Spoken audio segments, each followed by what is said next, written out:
So Mark, big thank you for joining us this afternoon. We gave supporters the opportunity to send in some questions, and we're going to go through as many as we can today across all different areas of the club. So we'll jump right into it. And one from Billy, he's asked, as a new CEO, I wish you every success, but do you intend to update fans on and off the pitch, as well as backroom events, as your predecessor often did? For example, how season tickets are going, merchandise sales, new sponsors, for example. Well, thanks for the welcome, Billy. Yes, I do plan to update fans, but potentially not quite as much as Danny used to. I think Danny was very active on social media, and I found when I was at Brentford that I tried to, I'd be up at midnight sometimes just answering people's questions, and they weren't really hard-hitting questions. There'd be things like, how many fans are we taking to next Saturday's away game? And because I'd know the answer, I used to just send I'd respond. And what I found was you'd spend all your day on Twitter answering, and the minute you came off, some fans would take a little bit of umbrage to it. So communication is really important, and when we've got something to say and when I've got something to say, we'll definitely be talking to fans. What I'd like to do is potentially do several of these a season and talk to the comms guys maybe about doing a board update once a month that will encapsulate everything, and then if there's anything in between then that needs updating to supporters, then I intend to do that. So I know I've been relatively quiet. I've done a couple of podcasts since I've joined the club, been in the AGM, sat with Richie when we had the Meet the Managers night. But there's been so much going on. There's a terrific amount of work going on at the club at the moment that I've had to concentrate primarily on that. But I do plan to communicate with the fans pretty regularly. Brilliant. Well, Steve's asked us about season cards, and he wanted to know how many season cards have we sold to date? Well, what I had intended to do, because I thought it was a sensible date to do it, I thought that the club, whether it was myself or whatever, but the club would update fans on at the end of the early bird. And early bird is just a couple of days away. But given that I've been asked the question, we've sold in excess of 3,000. We're slightly behind where we were last year. The country and the situation is very different. Fans have been locked out of the stadium for well over a year. We've obviously got the cost of living crisis going on. We've got everything that's going on in Ukraine. We've got so much going on in the world around us, energy prices and so forth. We're in a very different marketplace at the moment. So we're pleased with sales. We're on target to get very close to where we got to last year. So we are well in advance of 3,000.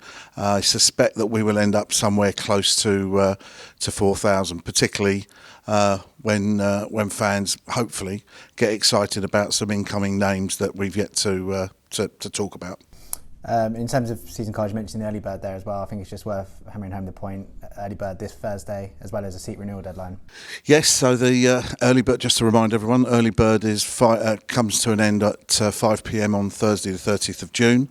And to be clear, that's when people's seats will have been reserved to. So if you're a season card holder and you want to keep the same seats, the only way to ensure that you do that is to purchase your season card by 5 p.m. on Thursday the 30th. We can't guarantee to hold it after that point. Fantastic. A couple of fans got in touch and asked about what ground improvements have been carried out in the off-season that fans will feel and notice come kick-off on July 30th. Okay, well, it ranges from relatively simple things like painting and decorating and a little bit of TLC around the ground, particularly over in the East Stand, which is showing its age. We all know it's an old stand, it's had its roof replaced, but we've spent some time over there repainting, making it look tidier, making it much more pleasant on the eye. There's not a lot of building work we could have done over there, but we've tried to make it look aesthetically more pleasing. New floodlights are going in. They are probably 7 days away from being completed. That will give us championship level floodlights, which I know fans will notice the difference, and clearly the media will and photographers will with the much superior lighting. We've upgraded dugouts. We've done work to changing areas, and there's still more work. There's still more work to be done. So there's a lot going on. Obviously, the pitch is going through a renovation, and fair credit to the ground staff, because I've never known a club like Leyton Orient to have so many corporate matches at the end of a season. I mean, our corporate games went right the way through until the 31st of May, which has given our grounds team sort of only around 6 weeks to get the pitch ready for the first of our home pre-season games. And as we look out on the pitch today, there's a good covering of grass on there. The guys have worked really hard to catch up on the lost time. So that's been going on. And we're looking to improve certain other areas, hospitality areas, where we're making some changes so that we can improve the facilities, improve what we offer the fans, all to do with trying to make more money, bring more money into the club, so that we can continue to invest in the playing squad. Fantastic. Stephen's asked, how is the club doing sponsorship-wise? For example, the naming rights of the stadium. Sponsorship-wise, we're doing okay. The commercial area is one that I think we can improve on. So one of the new additions to the stadium, I hope, and there's still a little bit of work to be done on this one, is the introduction of LED perimeter signage, digital signage.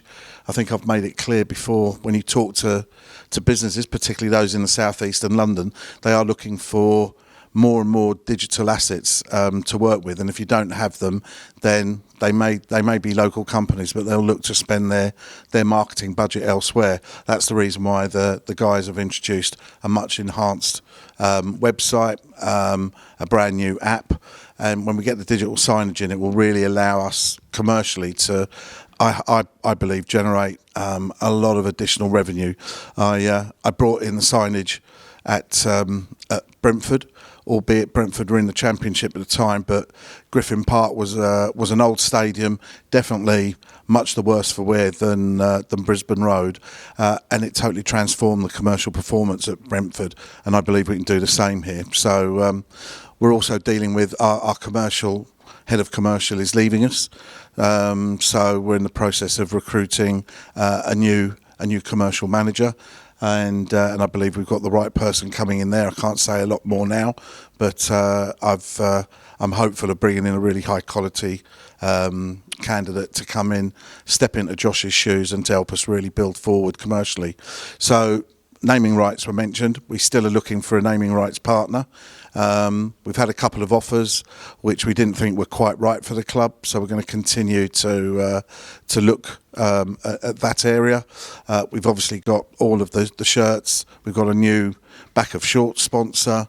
The kits are all sponsored, so there's various things that are still out there, outstanding. But a lot of the bigger ticket items have been successfully closed off. Les has got in touch and asked about the new ticketing system. Has asked when will it be introduced and how much in advance will the supporters know? Okay, so I think we have mentioned this previously, that we've moved our ticketing supplier to Ticketmaster. The way it's worked is people have been purchasing their season cards on the existing ticket supplier, and that data will then move across to Ticketmaster, probably within a few days of the early bird deadline being completed. And then the Ticketmaster system and access control systems will all be live for all of our, starting with our league game against Grimsby on the 30th of July. So there'll be a new access control system. Fans shouldn't notice any difference. They should just be able to use their cards and enter the ground. But it's going to start giving us a lot more data. It's going to make some of our business decisions. We're going to be better informed. We'll understand more about people, what time they enter the ground. It will allow us to market in a much more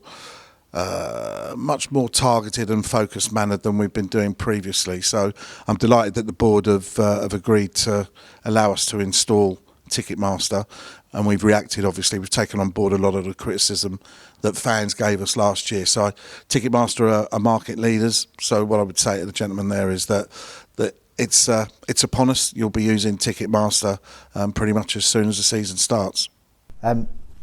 So a couple of fans have got in touch, overseas fans, asking about when the international streaming packages information will be available for the new season. And that's a good question because that we see a lot of we've invested heavily in streaming over the past couple of years, and we've invested further again this summer to make our streaming and our match day programmes. From what I've seen, I would say they're definitely the best in League One and League Two, and they probably surpass the majority of the teams in the Championship. There are a couple of issues that the EFL have got to sort out. I would imagine that within the next couple of weeks we'll be able to let fans know more details about the streaming services and how they can get a hold of them. Brilliant. Sticking with supporter groups and overseas ones, one supporter got in touch and asked, the club has said for a long time now that it's been exploring additional ways to interact and engage with its overseas fans. Can you tell us of any progress that has been made on this and what new innovations overseas fans might expect to see this season? So there's the continued investment in streaming, which is obviously very, very important to our international supporters. As I say, I've been very impressed with the work that the club have done to for a club at League Two level to generate so much interest from abroad and to have so many supporter groups. So what we will do is we will identify probably 10 or 15 international groups where we have clusters of fans, and we the club will look to come up with ways and means of supporting those groups so that they can grow organically, whether that's where they meet in pubs or whatever it might be. And we'll certainly be recognising those groups in the matchday programme, around the stadium, on the website. So we'll be, putting groups in contact with each other. But the idea is that by recognising the groups and working with them to grow and to find the right places for people to meet, we know that there'll be several groups in the US already very keen on coming together as, if you like, official supporters groups, albeit international supporters groups. So the club will get involved and will give assistance to all of those groups, which will also include promoting them as well. Sticking with supporters groups, Sean got in touch and asked what plans are in place next season to support our LGBTQ plus community and promote further inclusion at the club. Well, it's great that we now have our own LGBTQ group, the Rainbows. We've met with them as a club, and I think the outcome of that meeting was that very much, rather than us try to control what they do, how they do, what their agenda is, we very much want the guys who started up the group to come to the club with their ideas, and we've said that we will support them in as many ways as possible. So, the club is taking part fully in Waltham Forest Pride, which coincides with the game on the 30th of July, but we've given our pledge there where we will support that. And our plans to ensure that the club is as diverse and as representative of the community as is possible, and certainly as engaging and welcoming, continues to grow. We are really committed to making sure that every part of our local community are welcomed into Brisbane Road and feel comfortable coming to games. Moving on to kind of match day experience here, there's a question from Harry who asked about whether there'd be a chance of a singing section being introduced at the ground. Happy to talk to the supporters about that. Again, I think we have to be careful here that the club is not seen as trying to, in my opinion anyway, it's my opinion only probably, it's a bit plastic for the club to try and create these things. I think what we should do is talk to the fans about how we can. I've said previously in an interview that I'd really like this place to be as raucous as possible and as really intimidating for visiting teams to come, for all the right reasons, I have to say, for visiting teams to come here and want to make Brisbane Road a bit of a fortress. So I think what we will do is we'll talk to the supporters about what the club can do, whether it's flags. We've seen what's happened at Crystal Palace. Some people like what's happened at Palace in terms of their ultras section. Other people are critical of it. Most people tell me that when it comes to the Premier League, Selhurst Park is probably the best ground in terms of the atmosphere created by the home fans. Now, that took Palace a couple of years to work with their fan groups. There was, as I understand it, a little bit of pain involved as well, but that's how I see that growing. We certainly want to try and make this a bit of a cauldron if we can. And I'll be looking for fans to come up with suggestions, and the fan groups to come up with suggestions for how we can work with them and make that happen. But again, we're committed to that as well. Moving on to kind of food and beverage, Albert got in touch and said the current food options are okay but pretty average at best. Are there any plans to improve these with high quality items, or could there even be an opportunity to collaborate with local businesses? For the moment, what we've asked our what we've asked the people who look after our public catering, which is the kiosks around the stadium, is to come up with some new products, some products that make sure that nobody is excluded. So whether that is vegan products or vegetarian products, have a better range, which they've agreed to look into. We're waiting for them to come back now with their suggestions and their price points, and we'll agree those with them. There aren't any plans at the moment to collaborate with local businesses, but that may change as the area changes and the opportunities come to the club. But for the moment, fans will see more options at the kiosks and a bigger range. But I think there is still when you talk to supporters, clubs can get it a little bit wrong. They can try and go a little bit too arty-farty with these things. Fans kind of want traditional fare in the main, and they want it to be well priced, well cooked, and a quality product. And if we can get that right, along with the service elements, we're looking at ways we can speed up our service at half time, and particularly in the last sort of half an hour before kick-off. Then that's really the crux of what fans want. Mentioned about the changing area here, and Andrew's sent in a question which is on that topic. He's asked, as a neighbourhood, Leighton is attracting more development included on the site across from Brisbane Road. As this continues, what is the club planning to do to capitalise on this potential new source of fans and to project Brisbane Road being regularly at capacity as this happens? Well, I think we'd all love to see Brisbane Road regularly at capacity. They are certainly, the flats that are being built on Oliver Road opposite the main stand, and the flats that are being built slightly further away over the course of the next 5 years or so represent a huge opportunity to the club. So we've already embarked on some early discussions with Taylor Wimpey, who are building the flats across the road, to work with their sales agents for how we can, when they start selling them, how we can be involved in welcome packages and so forth to people moving into the area. But I still think we've still got a lot of work to do to ensure that the rest of the community and the good people of Leighton and slightly further afield know that there's a football club here, know that it's a club that's worth coming to support. We need to find ways of enticing them to the ground on a regular basis. So the new flats represent a huge opportunity to us. But as I say, I think we also still have a lot of work to do, which is why we've increased the size of our marketing department, albeit by one, but so we've doubled it in effect. But it does mean that we've got more resource now to look at ways in which we can attract new supporters, as well as keeping those that have been with us and been loyal with us for so long happy as well. So there's a happy medium there, but there's a lot of work to be done, plenty of ideas coming through from the marketing team. I think that links quite closely to the next question, and there was a few questions asked about the Grimsby game and doing half-price tickets for the first game of the season. It's not something you see very common in football for the first game of the season.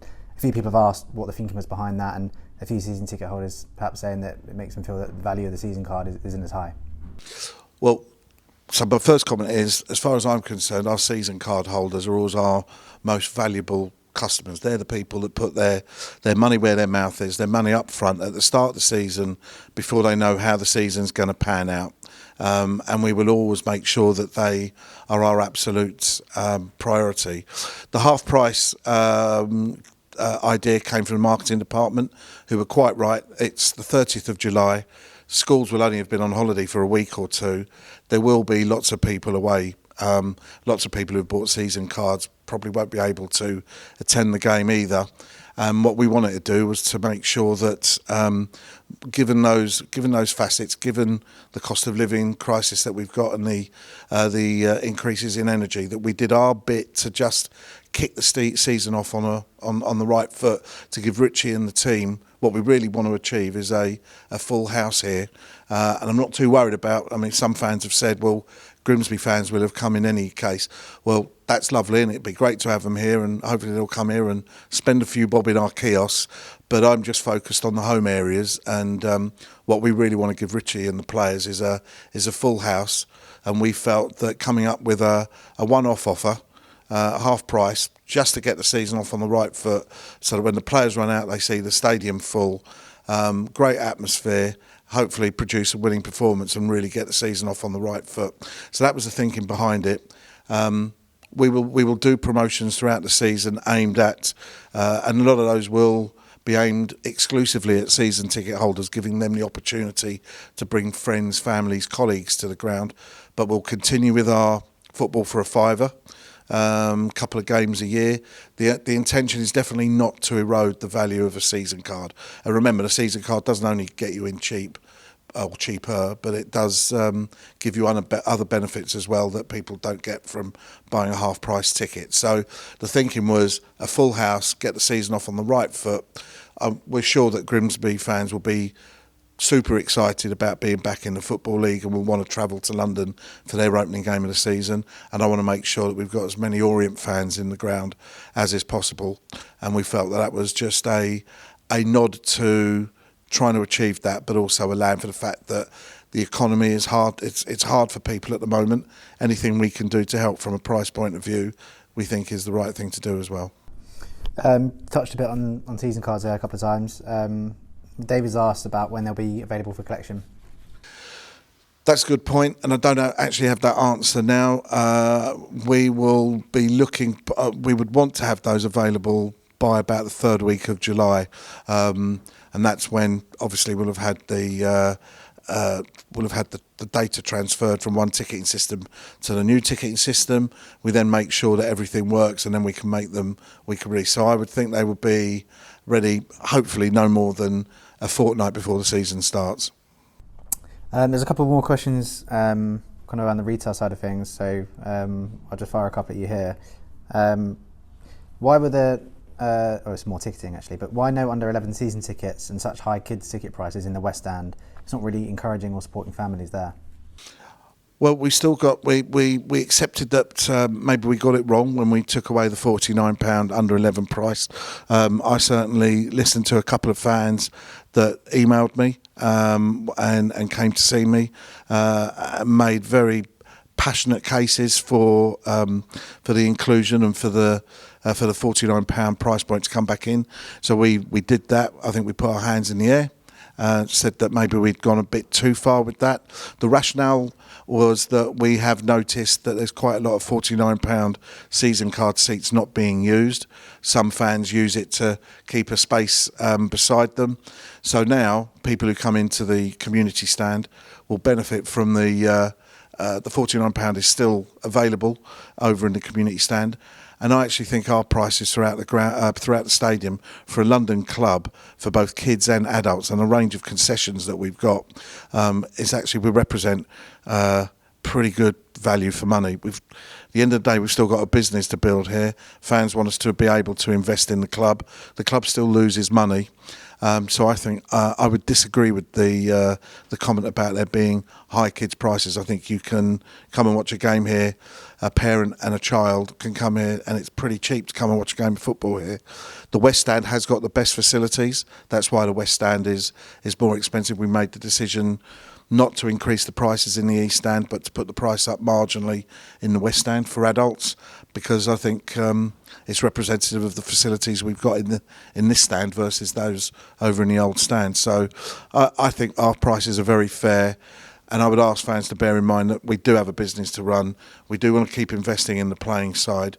Our aspirations are to get out of League Two and up into League One as quickly as possible. And the board is still investing.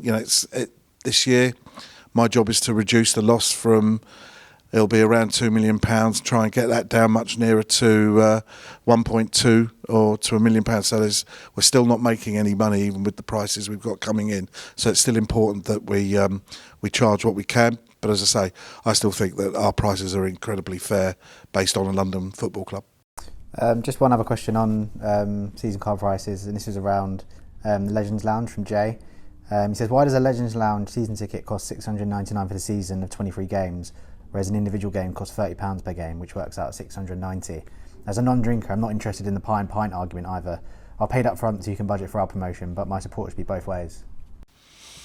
Well, we wanted to put the we wanted to add value into the Legends package, which is why we've introduced added value in there.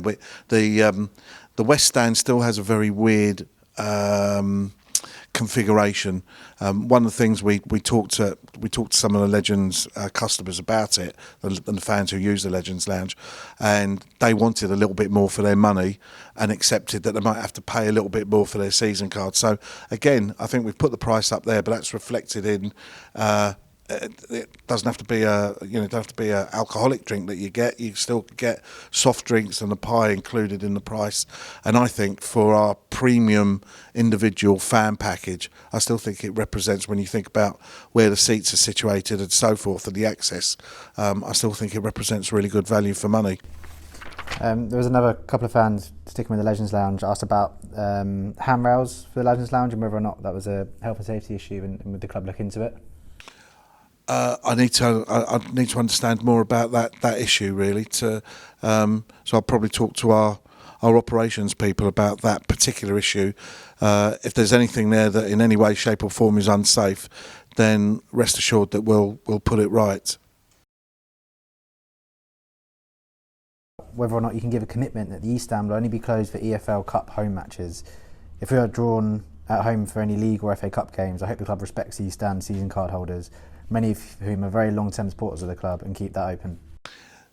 So from a personal point of view, the last thing I ever want to do is to give, having talked about making this place a cauldron and working with the fans, is to encourage even more visiting supporters than we need, than we have to. So my pledge is that we will do everything we can to keep filling the home areas, that we will... it's really not something the board and myself have ever discussed in terms of there's clearly a financial benefit if a club are coming down and they've got the ability to fill the East Stand. There's a temptation to allow them to do that because we've got plenty of seats available over there. Our first priority is to do what we can to make the home area of the East Stand much busier, much fuller, so that the opportunity to offer it to visiting fans just doesn't crop up. So he's asked for a pledge. I never want to see more than the amount that we already have in the East Stand with visiting supporters. I don't want to give a pledge on something that I might one day have to go back on, but what I would say is that my focus is on making sure that we have as many home fans in this stadium as possible, not looking to seek extra finance from visiting supporters. And to do that, we've got to work with our supporter base to make the place busier on match days. So a couple of questions around the new kit launch and availability and sizing. Firstly, about infant shirts, as there was none available for pre-order. As well as the photo showing both men's and women's teams wearing the shirts. So will the away and third be available in women's sizing? My understanding they will all be available in women's sizing. There's probably a reason for the infant shirt in terms of Puma being lots of kit manufacturers, and Puma just one of them, have all suffered with distribution issues caused by various things. You know, the world's a little bit crazy and messed up at the moment, and Puma have suffered the way many kit suppliers have. But so apologies for there not being anything from an infant size available pre-order. We would do our best to make sure that we get them in as quickly as possible. Just to finish up then, I think it's from Jeff who sent in a question saying, "Welcome to Leighton Orient, Mark. Your CV is most impressive, and my question relates to something you've been very much involved with before. When we need to relocate from Brisbane Road, has a site been earmarked for us by Waltham Forest Council?" So let's walk before we can run. We need to start filling Brisbane Road up on a regular basis. That will then allow us and the board to consider other options in terms of moving to a new stadium, or indeed looking to see if there are any options at all to reconfigure the current stadium if we can. But again, those options are pretty limited. Everyone knows that we are, by a main road. We've got domestic housing all around the stadium. It's unlikely we could do much to add too many seats to this stadium. So I would never rule out looking at a new stadium, but I think at the moment what we will do is we will keep ourselves appraised of opportunities in the area. Unlikely to be in the borough, it has to be say, that just isn't the land. So we will keep ourselves appraised of opportunities whilst focusing on really making Brisbane Road full week in, week out. Where we are also looking at is obviously the training ground, and that's that's probably an even bigger priority for us, because that's really the players' place of work. That's what helps attract better players to the club as well. So we're looking at several sites where we might be able, and indeed the current site where we may be able to relocate and develop our own training ground, whether it's something that the board purchase or whether it's something we rent. But we do need to improve that, and again, we will seek to do that over the next few years. Again, that's not something, there's not that many sites. You need a fairly significant acreage for the number of pitches and the facilities we would require, and there aren't all that many sites that are available that would people would be prepared to let us use or sell to the club or whatever. So the stadium is one thing, training ground's another thing. So those are both areas that we're looking at. But our priority at the moment is to really work with the fan base, get the product right out on the pitch, play good, entertaining football, win more matches than we lose, and hopefully we'll start seeing crowds return. Hopefully royally entertained. We're always going to look to improve the match day experience. I should have mentioned earlier that the PA system, we're looking at upgrading the PA system. We know it's not at the right level. The club have probably put sticking plasters over the issue for the last, sort of 5, 10, 15 years. The time really is right for us to look at a new system. So we're working with specialists at the moment as to what could be put into the ground. And we're also redeveloping the club shop as well, which I should have mentioned earlier. That work, there's been some pre-work carried out on the shop. The shop will close for a couple of weeks on the 1st of July, open in time again for the first of our pre-season friendlies, and we will see our reception area and the shop massively improved, because we do have we need to do far better at retail and merchandise than we've done previously. So to end, there is an awful lot going on. Hopefully the question about the stadium hasn't been lost in my answer. Another question that's come in from a couple of supporters is around the partnership with Tottenham Hotspur Women.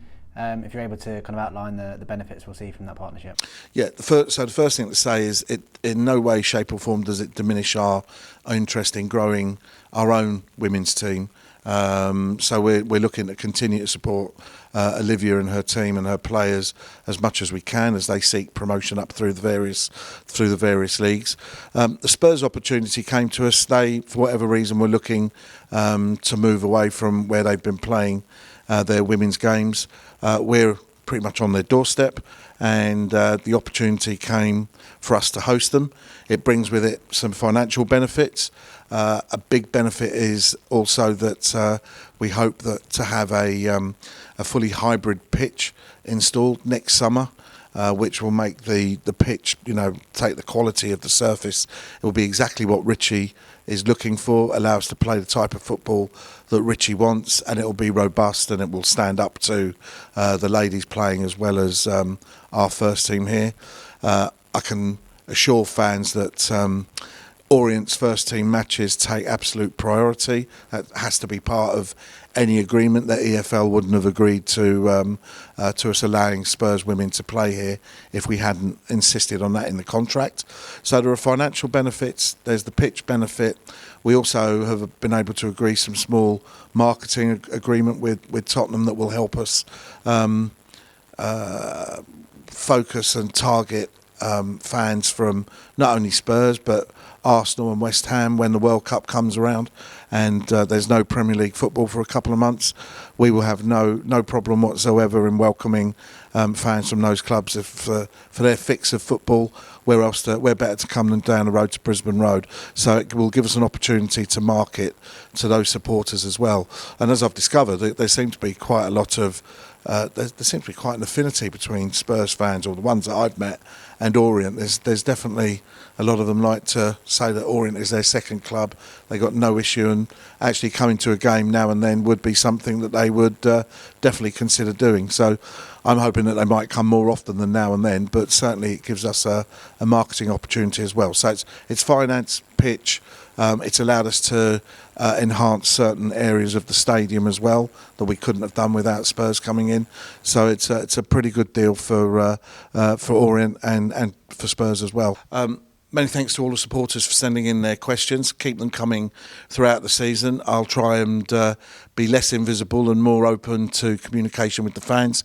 If fans do want to ask questions, they want to ask them directly of myself, feel free to use my club email, which is m.devlin@leytonorient.net. Very happy to take questions by email, and I will respond to them just as quickly as I can. So thanks again to all the supporters for sending in their varied questions, and let's hope for a really successful new season.